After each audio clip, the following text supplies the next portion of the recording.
Bienvenidos a Observatorio, un programa en el que vamos a hablar de la montaña es cultura. Me acompañan para este programa Raúl Morales, director del Festival de Cine Freeman, Jennifer Jordan, escritora, documentalista y que ha participado en muchas expediciones de montaña, y Héctor Ponce de León, un buen amigo y también un montañista de los mejores de México, que ha estado 3 veces en la cumbre del Everest y que ha participado en una gran cantidad de expediciones con causa, de las cuales vamos a hablar. Jennifer, bienvenida a México. Sí. Thank you. Antes que nada, me gustaría platicar contigo por qué te interesa la montaña como escritora. ¿Cómo es que funciona que una mujer se convierte en una escritora de montaña? ¿Qué lecturas te llevaron a escribir sobre la montaña? ¿Y cómo es que la montaña es un sujeto de escritura para ti? Mountains have attracted humans for centuries. And once we conquered the poles and once we conquered the oceans, the mountains were the next step. And women as well as men have been trying to get to those summits.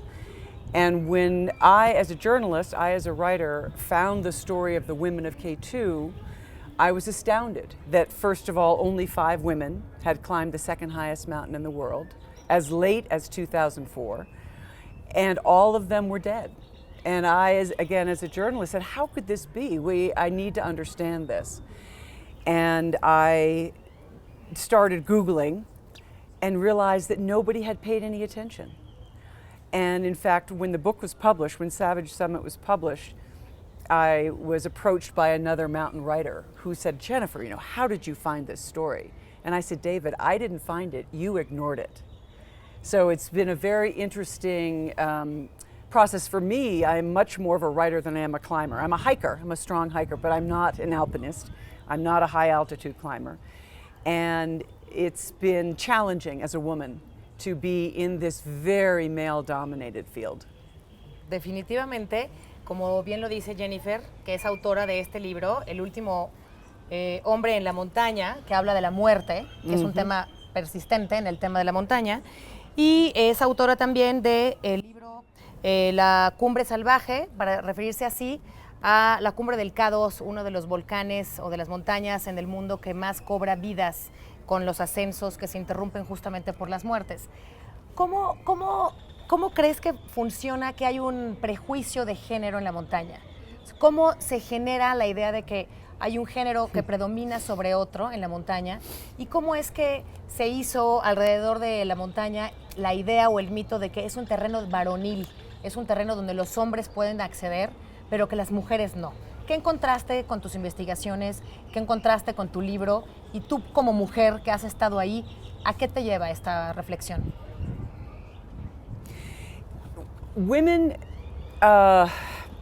throughout time have been too busy with family, I think, to attempt the mountains. So women in the mountains are a relatively recent phenomenon, pretty much since the early 1900s. Before that, they were too busy, too poor, too much involved in raising children.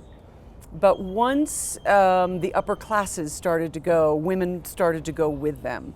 So it's not that they haven't been allowed, it's that their culture and their existence hasn't given them the freedom, the financial freedom and elsewhere. So it's really, when I went, I faced a lot of pushback, but mostly because I was a journalist going to report on an expedition, and they didn't necessarily want somebody taking notes.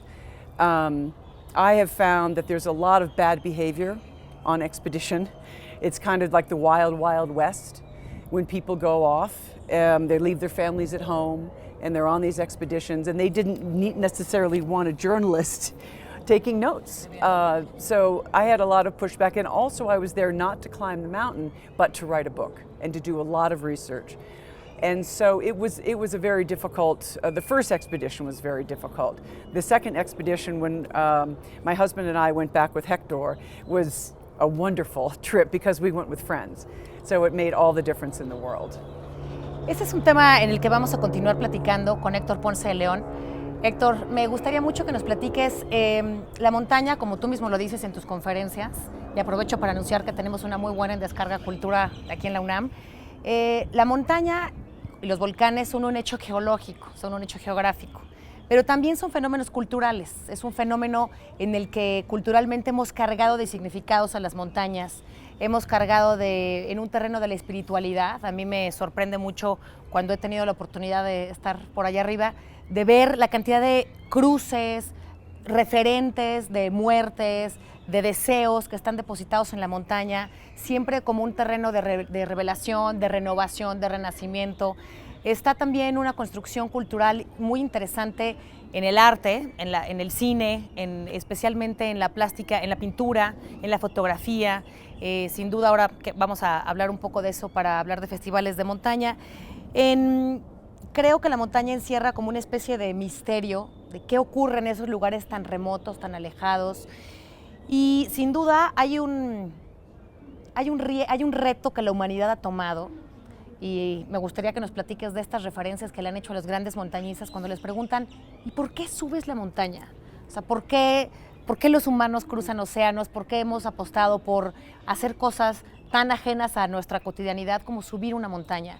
Y en ese contexto, regresar un poco a lo que platicaba Jennifer, ¿qué ha encontrado el compañerismo en la montaña, los grupos de mujeres que tú has guiado en las montañas? ¿Cómo los encuentras de diferentes o de particulares? Pues mira, Nel, que primero, como bien dices, ¿no? La montaña es un accidente geológico, es hielo, rocas, tierra. Y somos nosotros los seres humanos los que con nuestra imaginación hemos hecho este constructo mental que hoy en día llamamos montaña, les damos personalidad, les damos carácter, claro. Las llamamos asesinas, como también bien señalas. O benditas. O benditas. O benditas, lo que tú quieras, ¿no? Y también son los sitios en los que creemos que han habitado los dioses o los demonios. Infinidad de libros, empezamos por la Biblia, hablan de la montaña como el lugar para irte a perder, pero para poderte encontrar, ¿no? Claro. Y sin duda invitan a esta espiritualidad, porque yo primero que nada creo, y este es el primer motivo, me atrevo a decir, por el que la gente practica montañismo, creo que te da un contacto con la naturaleza único. Elevarte sobre el terreno que te rodea, pues te da otra perspectiva y la posibilidad de contemplar un paisaje desde lo muy alto. Tienes que ser de madera para que no te invite a reflexiones hasta de tipo metafísico, ¿no? Hay tantas razones para adentrarse en la montaña como personas hay practicándolas, ¿no? Decía yo, desde esta posibilidad de estar en la naturaleza, al aire libre, el simple goce del ejercicio físico. Hay a quien le atrae esta vida monástica, casi de retiro, etcétera, ¿no? Yo te comparto, ¿no? Yo la principal motivación para hacer montaña es el reto físico, mental y a veces hasta moral que representa, ¿no? Mi primer pasión siempre fue por la aventura. Sí, yo de niño leía estos libros de Julio Verne, de Jack London, de Salgari, y quedé fascinado con estos personajes y me preguntaba si a mí se me presentaban este tipo de adversidades, si me presentaban este tipo de dificultades, ¿sería o me podré yo convertir en la persona que pueda superarlos, que pueda salir dignamente adelante de ellos, ¿no? Entonces por eso digo, yo quería, en la montaña fue este lugar donde dije, aquí puedo encontrar todas estas retos y ver, ¿no? Explorar cuál es mi potencial como ser humano como en ningún otro lugar. Volviendo o refiriéndome a esto que me comentas de las mujeres, como también bien sabes, pues yo soy guía de montaña. Esto es en gran parte lo que me ha permitido vivir de mi pasión, el llevar, el conducir, liderar grupos a las cumbres de no solo las montañas de México, sino del mundo.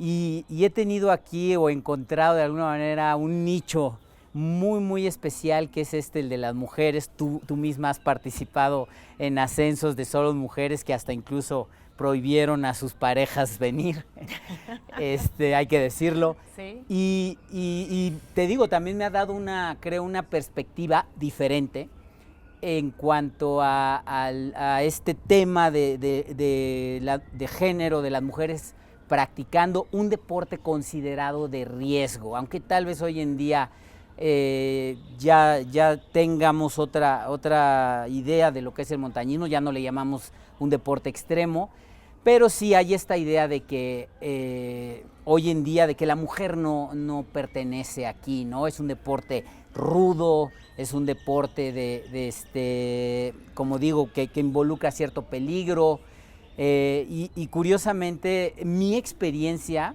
y esto a muchos hombres no les gusta que los diga, es yo encuentro que en general las mujeres manejan mejor el disconfort y el dolor que viene con la altura, con el frío, con todas las condiciones adversas de la montaña, que los hombres, en general como población. Salimos ¿no? menos quejosas. Sí, esta sí me lo digo sin ningún tipo de vacilación. Esa ha sido mi experiencia en general, ¿no? Cuando hay un hombre fuerte, es un hombre muy fuerte. Pero también la montaña nos da otra idea de lo que llamamos rudeza, de lo que llamamos voluntad, ¿no? No es esta imagen que tenemos del hombre fuerte, que mide 1.90 y lleno de músculos, bueno, que te digo. Ni de una mujer débil. Exacto, entonces el tipo de fortaleza que en la montaña prevalece, va más allá del físico, de la altura, del tamaño, de nuestra actitud, ¿no? De nuestro trato hacia los demás, ¿no? Vamos a hacer un pequeño corte y vamos a regresar justamente con el tema de los grupos de mujeres y de los valores en la montaña, Raúl, de cómo ha generado la propia montaña una serie de valores intrínsecos a la montaña, quizá, y de cómo el cine se ha ocupado de documentar y tener una filmografía específicamente sobre la montaña. Un segundito, regresamos.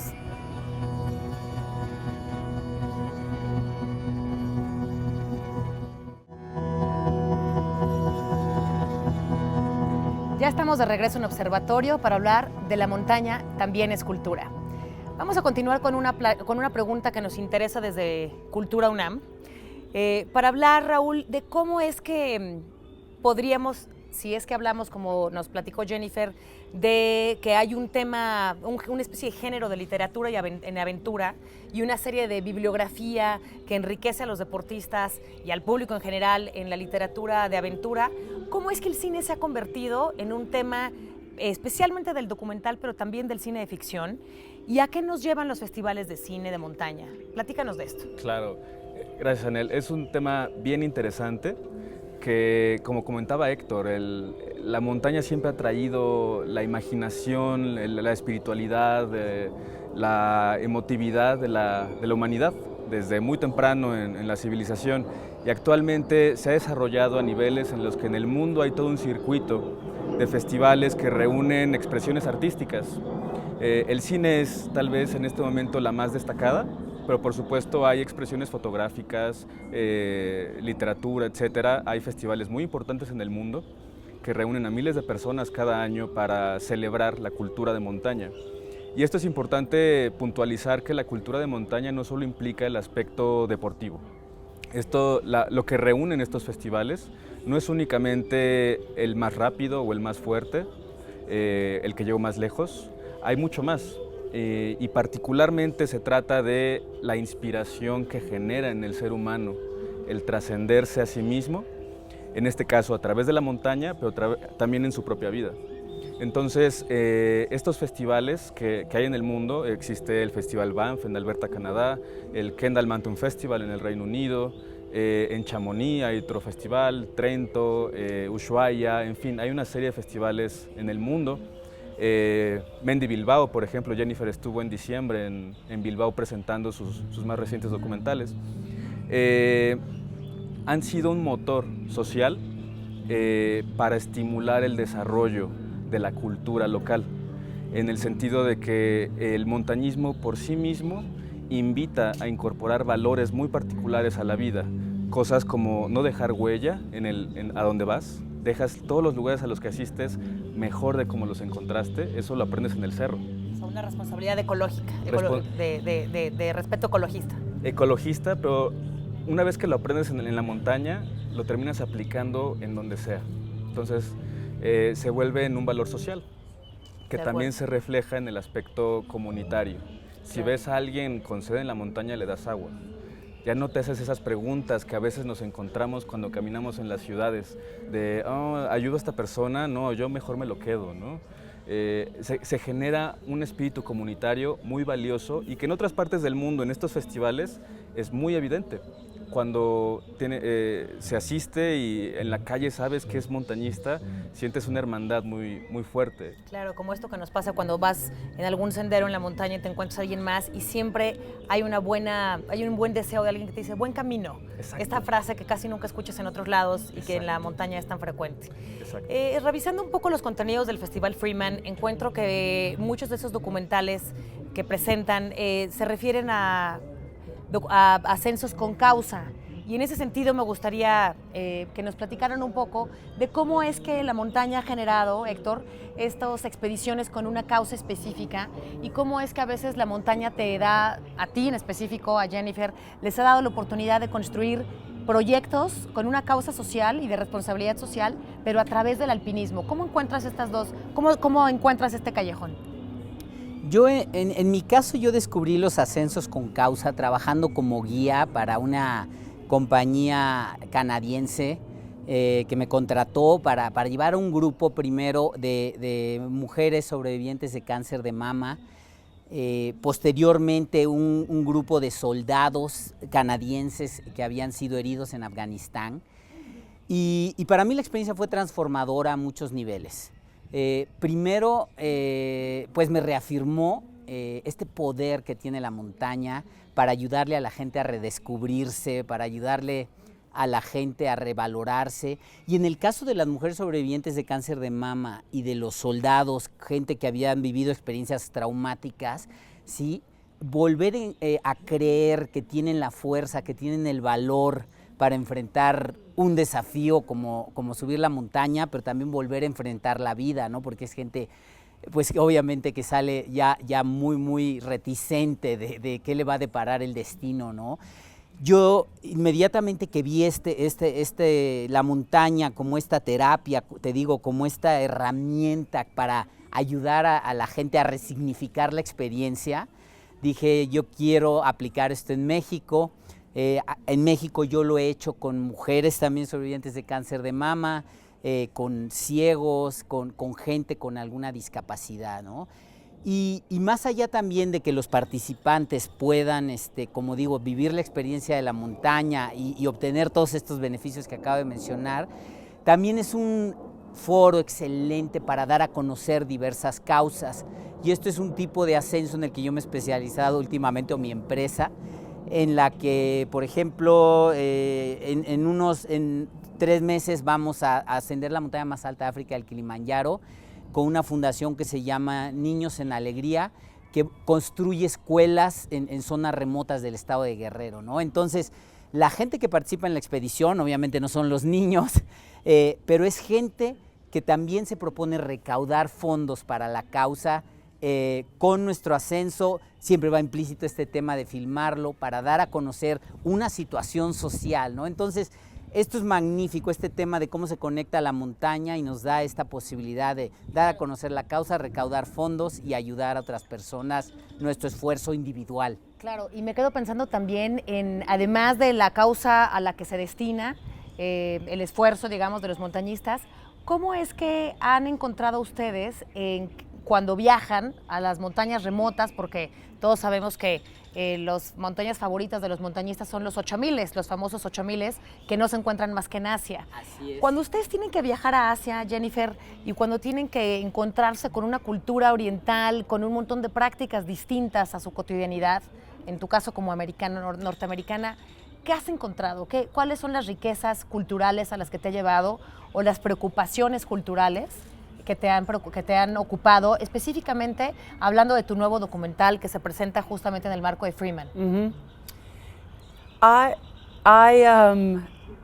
I think that as a documentarian, I think that documentaries are an unfiltered lens on the world, and they allow the audience to go to places that they never would. And so as a storyteller, I'm always looking for very rich cultural stories. And having traveled through Pakistan 3 times now, I can't think of a more rich culture to capture in camera. I was asked earlier today about the fears that particularly Americans have in traveling through Islam. And I had to say that I've never felt safer than traveling through Pakistan and Afghanistan. The people are so lovely and so welcoming. And it's wonderful to find the stories like I did with the women of K2 and now with the Greg Mortensen story in 3,000 Cups of Tea. And in his story, it's about education and how we are only going to find peace in this world through books and not bombs. And for one man to have built over 400 schools and women's vocational centers and medical clinics and water purification facilities is just remarkable. And it's those kinds of stories that I'm always looking for as a journalist, as a writer, and as a filmmaker. And as I said, the stories in Pakistan are just particularly rich because, and I think because of the cultural divide, they have been ignored for so long. And now with Islamophobia, people are, oh, I can't go, it's too dangerous. And the stories are there to be told. And education is, as we know, one of the most primal needs of every human being. And when you see the children that have gotten the education and the parents who are still illiterate and see their child getting education and the gratitude they have, that they know this is the only way out of the poverty, is to have their child educated. So it's been an incredible gift for me to be able to find the stories and then to go to the areas to capture them on film. De acuerdo. Es interesantísimo, para mí es un honor estar con ustedes en este programa porque aprendemos que la montaña es cultura, que hay una cultura alrededor de la montaña que nos enseña cosas, como dice Jennifer, de otras culturas, en este caso específico de aprender que el Islam, encontraste otros contenidos que tú no hubieras experimentado sino a través de tus expediciones en montaña. Y para finalizar, Héctor, ¿qué es lo que tú aprendiste de ti en este otro documental que también presenta Freeman, Desde Cero? Ya hablamos de que aprendes de lo demás, pero ¿tú qué aprendiste de ti en Desde Cero? Pues en Desde Cero, más que aprender, lo voy a decir, reafirmé muchas cosas. Reafirmé que la imaginación, la creatividad es lo más importante que podemos tener para construir nuestra vida, para seguir creciendo como seres humanos. Esta cuestión maravillosa, también reafirmé esto que dije antes, de que la montaña la construimos nosotros. Yo me construí una montaña más grande que lo que es el Pico de Orizaba, y tal vez sí, como descubrimiento más importante, es el ser humano tiene unas reservas de energía física, mental y emocional insospechadas, y que muchas veces hay que llevarnos a un límite, ¿sí? Romper una barrera para tener acceso a ellas, ¿no? Para mí este esfuerzo que representó Desde Cero, pues me permitió descubrir esta cosa maravillosa. Pues gracias por compartir eso, Jennifer, muchísimas gracias, bienvenida a México. Muchas gracias y mucha suerte con los festivales de cine, de montaña y de la cultura de la montaña. Y a usted le invitamos a un programa más de Observatorio y, por supuesto, a leer y a ver cine y literatura de montaña y de aventura. Gracias.